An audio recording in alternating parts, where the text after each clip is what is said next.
শরীফের পারা নাম্বার 24, সূরার নাম সূরা জুমার, আয়াত নাম্বার 53, 53 নাম্বার আয়াতের ভিতরে আল্লাহ রাব্বুল আলামিন বলেন, কুল মানে হে রাসূল বলো, ইয়া ইবাদিয়াল্লাযীনা আসরাফু আলা আনফুসিহিম, আমার আল্লাহ বলেছেন হে আমার বান্দা বান্দীগণ, তোমরা যারা নিজের নফসের প্রতি জুলুম করে বসেছো, অন্যায় করে বসেছো, অত্যাচার করে বসেছো, অবিচার করে বসেছো, লা তাকনাতু মির রাহমাতিল্লাহ, তোমরা আমি আল্লাহ আমার রহমতের নিরাশ হইও না। ইন্নাল্লাহা ইয়াগফিরুয যুনুবা জামিয়া, নিশ্চয়ই করে আমি আল্লাহ তোমাদের জীবনের সব গুনাহগুলিকে maaf করে দেব। ইন্নাহু হুয়াল গফুরুর রহিম, নিশ্চয়ই করে আমি আল্লাহ হলাম গফুর মানে ক্ষমাকারী, রহিম মানে দয়ালু। আল্লাহর বান্দারা বলেন, আমরা সেই আল্লাহর দরবারে ভুল বোঝার পর ফিরে যাব, হ্যাঁ কি না? ফিরে যাব তো ইনশাআল্লাহ। ফজরের নামাজ ফিরে যাব, তাই তো? ফজর নামাজ হবে কি? সকলের হবে? হতে তো পারে আল্লাহর বান্দা অনেকের ঘুমের ভিতরে মরণ হচ্ছে না। আমি আপনাদের অনুরোধ করব, এখান থেকে 5 ওয়াক্ত নামাজটা ধরেন। আপনার ভিতরে খারাপি আছে, এ খারাপি দূর করার মালিক আল্লাহ। আমার আল্লাহ ঘোষণা দিচ্ছেন, বান্দা তোমরা যদি 5 ওয়াক্ত নামাজটা মহব্বতের সঙ্গে খুশু খুজুর সঙ্গে আদায় করতে পারো, তোমাদের ভিতরের খারাপিকে টেনে বের করার দায়িত্ব আমি আল্লাহ নিয়ে নিলাম। জোরে হবে না? 5 ওয়াক্ত নামাজটা পড়েন, আপনার ভিতর থেকে খারাপ অটোমেটিক দূর হবে। ইন্নাস সালাতা তানহা আনিল ফাহশাই ওয়াল মুনকার। হাবিব ঠিক বললাম তো? নিশ্চয়ই নামাজ এমন একটা কাজ আপনার ভিতর থেকে খারাপ কাজ দূর করে দেবে। সেই নামাজটা পড়া যাবে ইনশাআল্লাহ? ফজর থেকে ধরা যাবে? অনেকে কথা বলে না। আরে ঘুমের ভিতর মরণ হতে পারে, ওই ফজরে ঘুমিয়ে থাকবেন, জোহরে জানাজা হতে পারে, হয় না অনেকে? আপনাদের মসজিদে এদিকে হাঁকে তো ফজরের পর, যে রাতে ঘুমিয়েছিল মারা গিয়েছে, হয়তো ফজরে জোহরে জানা যাবে, হয় না? তাই ফজরে আপনি ঘুমিয়ে থাকবেন, হতে পারে জোহরে জানাজা। কবি বলছেন সেটা গজলের মাধ্যমে, কেমন করে ঘুমাও তুমি, কেমন করে ঘুমাও তুমি, ফজর করে কাজা, এমন তো হতে পারে তোমার জোহরে জানাজা। তাই না? কেমন করে ঘুমাও তুমি, ফজর করে কাজা, এমন তো হতে পারে তোমার জোহরে জানাজা।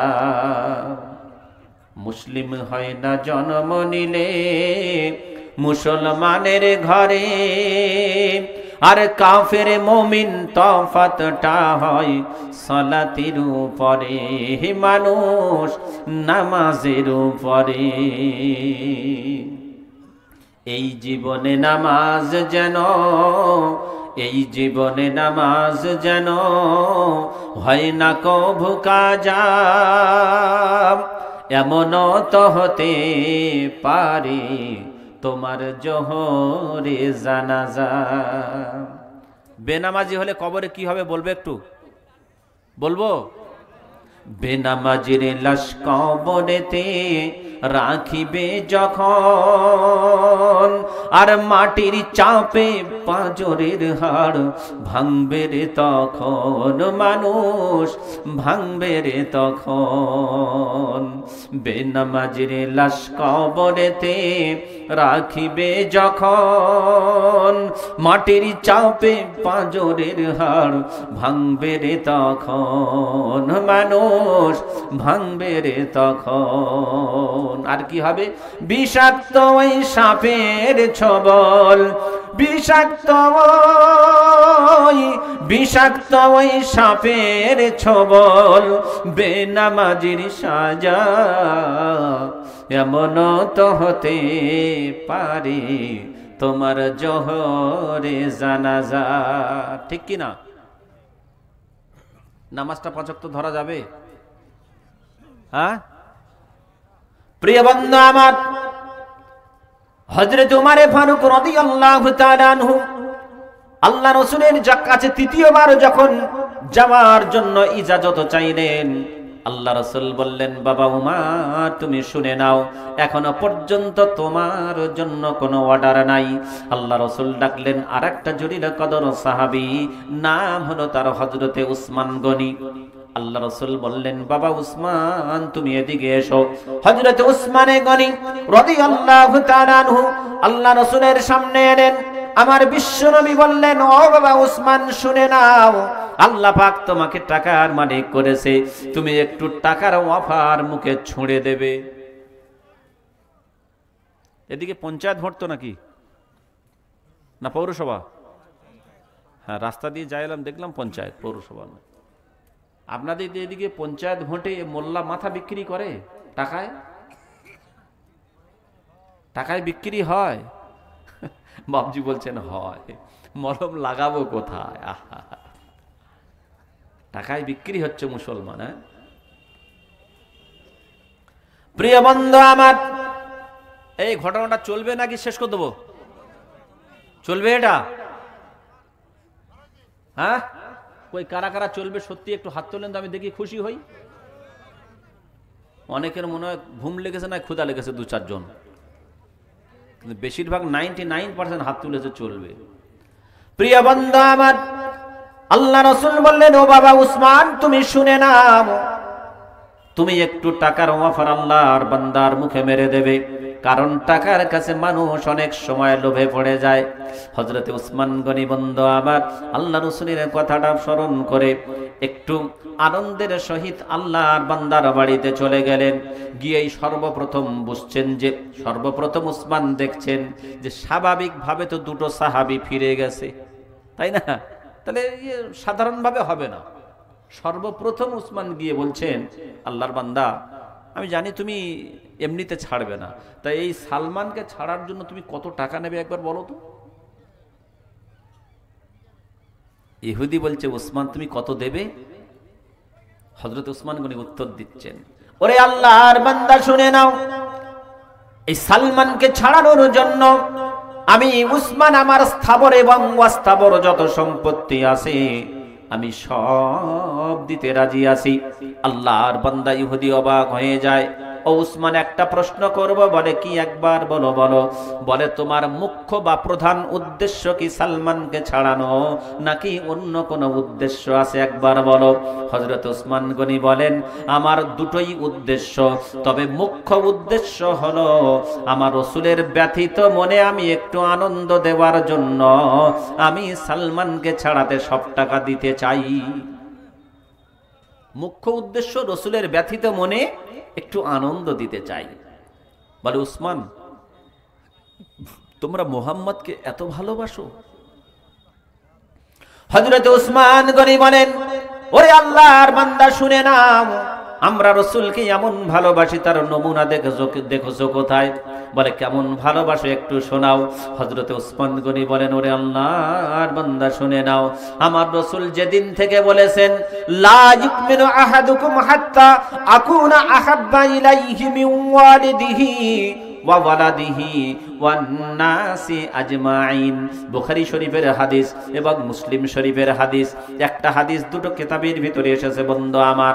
আল্লাহ রাসূল বলেন, ওরে আমার উম্মত উম্মতানি শুনে নাও, তোমরা ততক্ষণ পর্যন্ত পরিপূর্ণ ঈমানদার হতে পারবে না যতক্ষণ না পর্যন্ত তোমাদের টাকা পয়সা ধন দৌলত বিবি বাচ্চা এমনকি নিজের জীবনের চাইতে আমি রাসূল আমাকে বেশি মহব্বত ভালোবাসা না করতে পারবে। আমি রাসূল বলে গেলাম ততক্ষণ পর্যন্ত পরিপূর্ণ ঈমানদার হতে তোমরা পারবে না।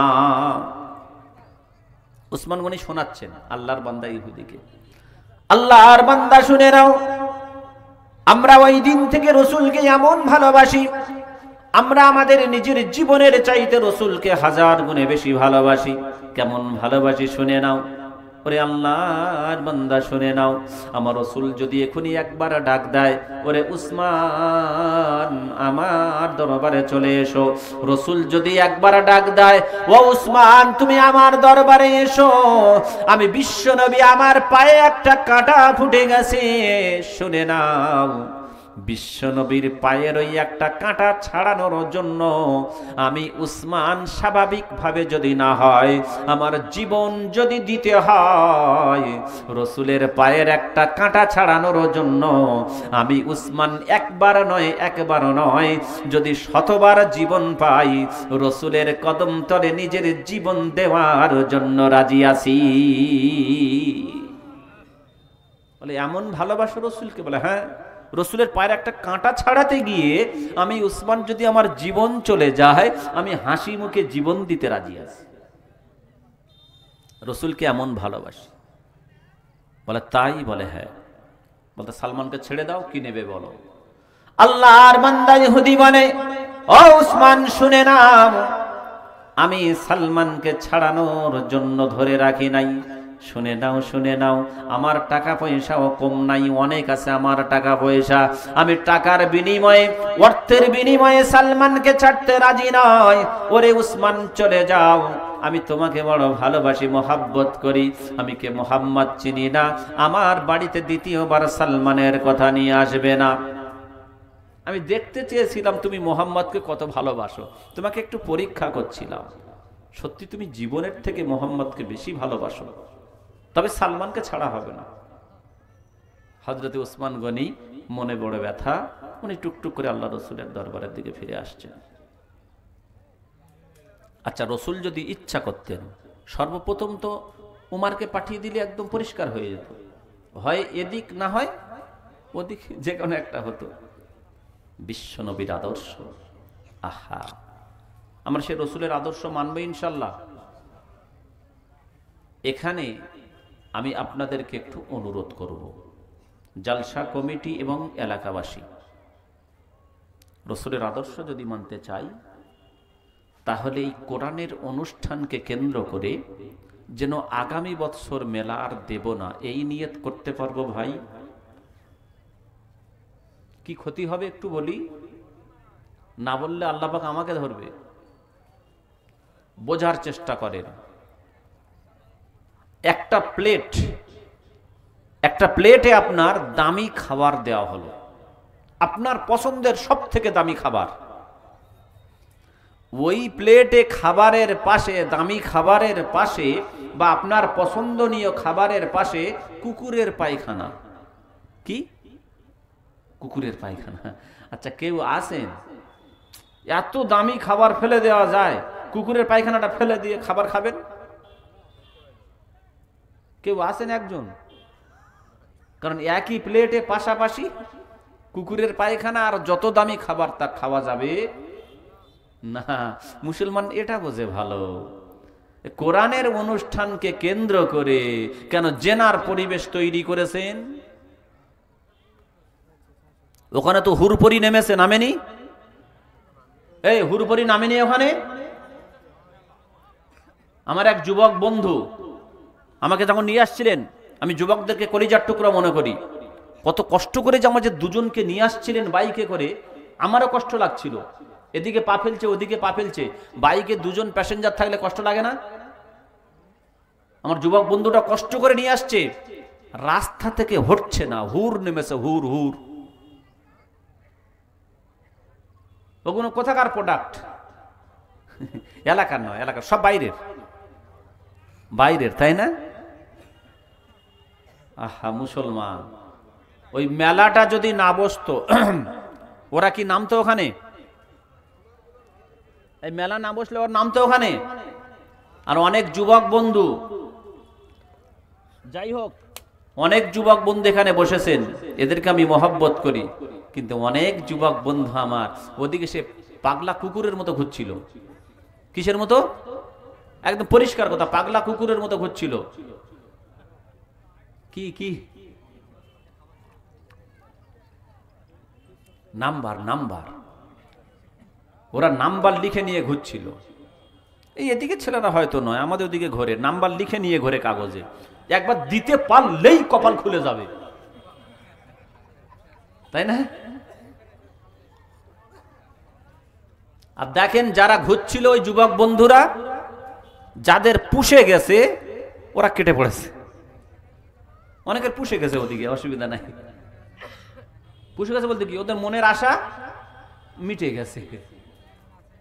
আহা, মুসলমান কোরআনের অনুষ্ঠানকে কেন্দ্র করে জেনার পরিবেশ তৈরি করছে।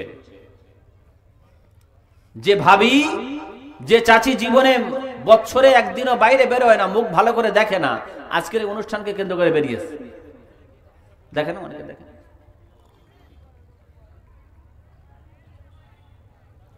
আর অনেক যুবতী বোনেরা আমার, এরা যুবকদের গা গরম করার জন্য বের হয়েছে। মহিলার পিতা যারা আছেন, আপনার কন্যাকে ডেকে নেন। আজকের কোরআনের অনুষ্ঠানকে কেন্দ্র করে জেনার পরিবেশ তৈরি করবেন না। আচ্ছা, আমি বললে কি হবে? দুদিকে ধানের ক্ষেত, মাঝে আলভেড়ি বলে তো আপনাদের নাকি? ধান পেকে গেছে, ধান মকমক করছে, একদম পেকে গিয়েছে। আর গরুকে নিয়ে যাচ্ছে, গরুকে ছেড়ে দিয়ে গরুর পিছনতে গরুর মালিক বলছে, এই ধানে মুখ দিবি না, এই ধানে মুখ দিবি না, থাক, ধানে মুখ দিবি না, থাক। খাবে না তো নাকি? খাবে। সব বোঝে, সব বোঝে। তাহলে গরুকে আটকাতে গেলে কি করতে হবে? ওর মুখে একটা দিতে হবে ওটা। তাহলে আর বলতে হবে না, অটোমেটিক ধানেও মুখ দিতে পারবে না, খেতেও পারবে না, তাই না? তাহলে জেনার পরিবেশ থেকে আটকাতে গেলে এই জলসার দিনকে কেন্দ্র করে মেলা দেব। আর কথা বলে না, জোরে বলেন মেলা দেব, জোরে বলেন, আল্লাহ খুশি হবে। আর একবার জোরে বলেন মেলা দেব। সকলে বলছে না, তাই কখনো হয়? আমি তো জলসা কমিটি আছি। হ্যাঁ, কেউ নাই? আপনারা প্রতিবাদ করবেন ইনশাল্লাহ, আপনারাই প্রতিবাদ করবেন। আর আমার কাছে একটু খবর দেবেন, বদদোয়া করতে হবে না। যদি জলসা কমিটি আপনাদের গ্রামবাসীর কথা না শুনে যদি এই জলসার দিনকে কেন্দ্র করে মেলা দেয়, ও বদদোয়া করতে হবে না। আল্লাহর কসম, বিনা তওবায় গেলে কবরে বজ্রাঘাত পড়বে, কিচ্ছু করার নাই। কারণ ওদের কারণে তো গুনার পরিবেশ তৈরি হচ্ছে। আমি দাওয়াতের জন্য জলসা করি না, ভালো করে শুনে নেন। দাওয়াত দেওয়ার মালিক কে? এই পর্যন্ত কতগুলো দাওয়াতের ডেট নিইনি, বুকিং আছে। কিছু কিছু দাওয়াত খালি আছে, কিন্তু যেগুলো বুকিং প্রচুর দাওয়াত ছেড়ে দিয়েছি। আল্লাহর কসম করে বলি, 99% নয়, প্রায় 100% জায়গা আমি যেখানে যাই, যদি নামাজের সময় পাই, আউয়াল ওয়াক্তে নামাজটা পড়ে নিয়ে 2 রাকাত নফল নামাজ পড়ি শ্রোতাদের জন্য। তারপর হাত তুলি আল্লাহর কাছে, আল্লাহ আমি হাদিস কোরআনের কথা বলবো, তোমার বান্দাদের দুটো একটা হলেও পরিবর্তন করিয়ে নিও। এই দোয়া চেয়ে তারপর স্টেজে উঠি। বেলডাঙ্গাতে যখন আমি পাচ্ছিলাম না, বাস যখন একটু লেট হচ্ছিল, মাগরিবের নামাজ পড়ে নেওয়ার পর এশার নামাজ পড়েছি 6:15। আমার জন্য ক রাকাত? 5 রাকাত। মুসাফির মানুষ আমি, 2 রাকাত ফরজ, 3 রাকাত বিতির, 5 রাকাত এশার নামাজ পড়েছি। ওখানেও আপনাদের জন্য 2 রাকাত নফল নামাজ পড়েছি। তারপরে এখানে এসছি। দাওয়াত দেওয়ার মালিককে জোরে বলেন আল্লাহ। আর একটু বুঝিয়ে দিই, আমি আপনাদের বলতে আসবো না যদি প্লেটটা আলাদা করেন। আপনি একদিন জলসা দেন, একদিন মেলা দেন, আমি কি দেখতে আসবো? তাহলে প্লেটটা আলাদা করেন, জলসার দিনে মেলা দেবেন না। একদিন জলসা একদিন মেলা দেন, আমার কোনো অসুবিধা নাই, আমি তো মেলা দিনে আসবো না, দেখবই না, তাই না? তাহলে একদিন জলসা দেবেন আগামী বছর, একদিন মেলা দেবেন, তাই তো? বলে হ্যাঁ। মুসলমান সব দুটো প্লেট, একটা প্লেটে ধরে নেন দামি খাবার, একটা প্লেটে কুকুরের পায়খানা। দামি খাবার খাওয়া যাবে না, কারণ প্লেটটা আলাদা তো। কিন্তু একই প্লেটে যদি দামি খাবারের পাশে কুকুরের পায়খানা থাকে, এটা সকল মুসলমান জানে। যত দামি খাবার হোক না কেন, একই প্লেটে পাশাপাশি আছে, ফেলে দিয়ে খাওয়া যাবে না। আর একই দিনে কোরআনের অনুষ্ঠানকে কেন্দ্র করে একই দিনে মেলা দিচ্ছেন, এটা কি মাথায় বুঝে আসে না?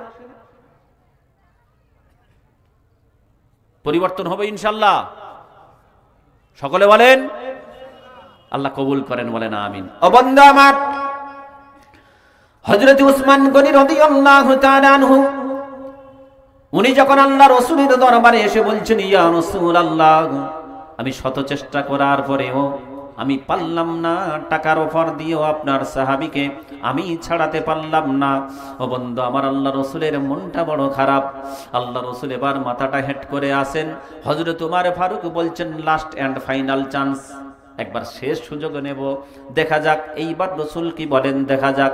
হযরত উমর ফারুক বলেন, ইয়া রাসূলুল্লাহ, আমি উমর, আমার জন্য কি একবার অর্ডার হবে না? আপনার তিনটে সাহাবী ফিরে এসেছেন, আমি উমর আমার জন্য একবার অর্ডার দিয়ে দেখেন, আল্লাহ যদি চায় আমি আপনার সাহাবী সালমানকে ছাড়িয়ে নিয়ে আসব। আল্লাহ রসুল বলেন, বাবা উমর তুমি শুনে নাও, ও বাবা উমর, তোমার জন্য অর্ডার আছে, ইয়েস অর নো, হ্যাঁ কি না, আমি আল্লাহর কাছে টেলিফোন করে জানবো। আমার আল্লাহ টেলিফোনে যদি বলে ইয়েস তাহলে হ্যাঁ, আমার আল্লাহ টেলিফোনে যদি বলে নো তাহলে না। উমর, আমি টেলিফোন করে জানার সময়টুকু তুমি একবার দাও। হযরত উমর বলছেন, ইয়া রাসূলুল্লাহ, আপনি আল্লাহর কাছ থেকে জানবেন, আমি কিন্তু অনেক সময় ধরে আপনার দরবারে বসে আছি মনে বড় আশা নিয়ে, তারপরে আপনি জানার জন্য যখন সময় নিয়েছেন, আমি এই ফাঁকে বাড়ি থেকে একটু ঘুরে আসি, আপনি যদি অর্ডার দেন। আল্লাহ রসুল বলছেন, বাবা উমর, যাও, তুমি বাড়িতে যাও, তাড়াতাড়ি চলে আসবে। ও বন্ধু আমার, রসুলের টেলিফোনের মাধ্যম কি বলেন? নামাজ। নামাজ। আল্লাহ রসুল যখন বিপদে আপদে মুসিবতে পড়তেন, টেলিফোনের মাধ্যমে বন্ধু আমার আল্লাহর কাছ থেকে জেনে নিতেন। আমার আল্লাহ বলেন, বান্দা শুনে নাও, তোমরা যখন বিপদে আপদে মুসিবতে পড়বে, দুটি জিনিস তোমরা অবলম্বন করে নাও। কটা জিনিস? কটা জিনিস? দুটো জিনিস অবলম্বন করে নাও। ও বন্ধু আমার কথাগুলো পরে একটু শুনবেন, আরো একটু মজা লাগবে, কারণ আমার কথার ভিতরে অনেক কথা হয়তো স্পিড হয়ে যাচ্ছে, ভালো করে একটু বোঝার চেষ্টা করবেন। আমি শুধু ঘটনা বলার উদ্দেশ্যে আসি নাই, এর ভিতরে আল্লাহর কোরআন রয়েছে, শিক্ষার কথা আছে, হ্যাঁ কি না? প্রিয় বন্ধু আমার, পুরো ওয়াজটা যারা শুনছেন বুঝতে পারছেন আমার আল্লাহ কি বলছেন, শুনে নেন। আমার আল্লাহ বলেন, বান্দা, তোমাদের যদি সাহায্যের প্রয়োজন হয়, তোমরা রোগ শোকে পড়েছো, বালা মুসিবতে পড়েছো, টেনশনে পড়েছো, আমি আল্লাহ বলে দিলাম, দুটি জিনিস তোমরা অবলম্বন করো। এই দুটি জিনিস যারা অবলম্বন করবে, নিশ্চয়ই করে আমি আল্লাহ তাদের সাথে আছি। জোরে বলেন সুবহানাল্লাহ। কটা জিনিস? দুটো। মুখস্থ করেন, দুটো। কে বলেছেন? কে বলেছেন? আল্লাহ। আল্লাহর কসম করে বলি, অনেকে মুখ খুলতে কষ্ট পাচ্ছেন। আলিফ লাম লাম হা, আলিফ লাম লাম হা, কটা অক্ষর? চারটি। আল্লাহর নাম যারা সঙ্গে সঙ্গে নিচ্ছেন, এই আসরে বসে বসে 40টা নেকি তার আমল নামায় লেখা হয়ে গেছে। এরপরে আল্লাহর বান্দাটা আল্লাহর নাম নিতে মন চায় না।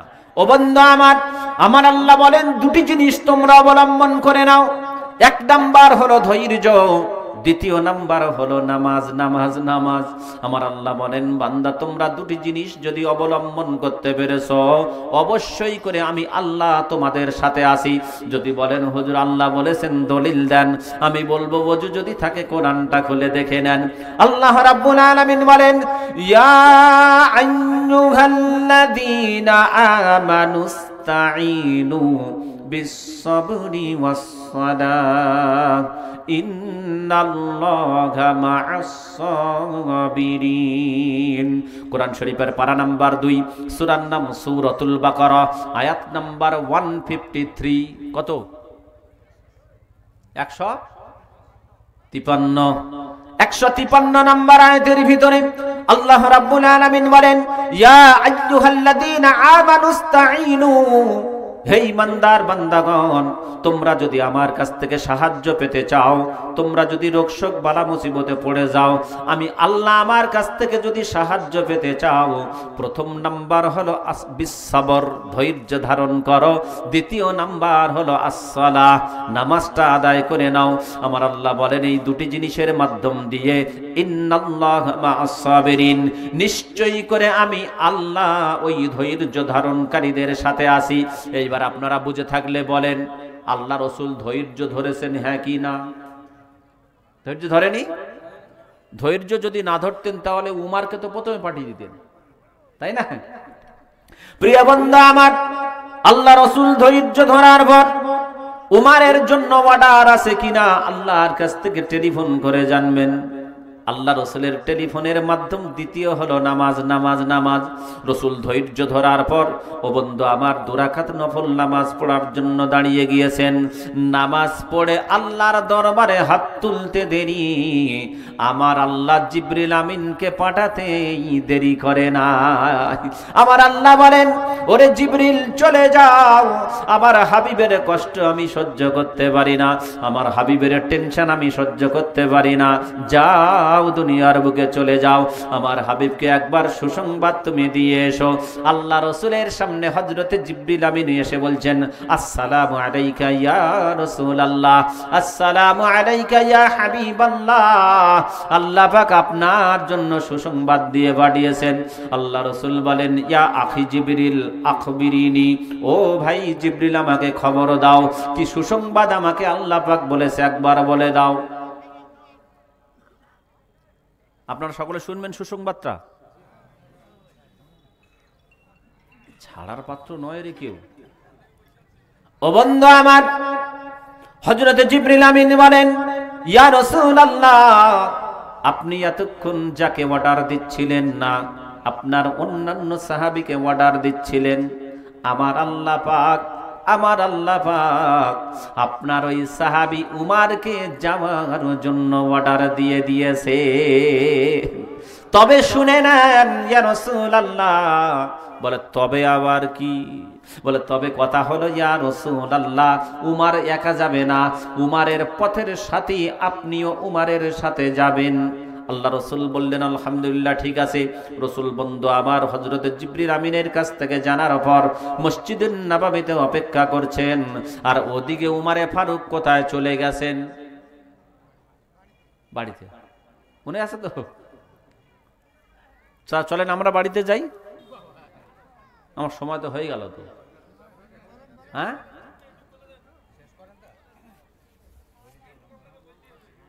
শুধু ঘটনা শুনলে হবে না, আর একটা জিনিস কথা দেন, আমি দোয়া করব মুসাফির হালতে আপনাদের জন্য। আপনাদের জন্য মুসাফির হালতে আমি আসি, বেশিরভাগ মুসাফির হালতে থাকি, দোয়া করব। যাদের স্ত্রীরা গ্রুপ লোনে জড়িয়ে আছে, কথা দেন যে হুজুর আপনি দোয়া করেন, আল্লাহ যদি সেরকম অর্থ দেয় গ্রুপ লোনের টাকা পরিশোধ করে ফিরে আসবে ইনশাল্লাহ, আর ওদিকে যাব না। আছে তো নাকি? ফিরে যদি না আসতে পারেন, আপনার রোজগারের টাকা ওই হারামের সঙ্গে মিশে যাচ্ছে, আপনার সন্তানদেরকে হারাম খাওয়াচ্ছে। ছোট্ট ছোট্ট সন্তান, নিষ্পাপ সন্তানদেরকে ছোট থেকে হারামখোর বানিয়ে দিচ্ছেন আপনার কারণে। হ্যাঁ গো, অনেক আল্লাহর বান্দা আছেন, এখানকার মানুষ না হতে পারে, তাদেরকে যদি জিজ্ঞাসা করা, হ্যাঁ গো তুমি সুদ খাও? আল্লাহর কিরে, আমি খাই। কে খায়? ওর বউ খায়। কে কে? ওর বউ খায়। যেভাবে দেখতে যত সুন্দরী হয় তাকে গ্রুপ লোনের হেড বানায়, ওইভাবে যাকে দিতে বলবে গ্রুপ তাকেই দেবে। এদিকে এই সিস্টেম তো নাকি? আমাদের সিস্টেম বলতেছি, আপনাদের সঙ্গে মিলে গেলে আমার কিছু করার নেই। ওই যেভাবে দেখতে সুন্দরী ওই হবে হেড, গ্রুপের হেড, আর ও যাকে বলবে তাকে দেবে।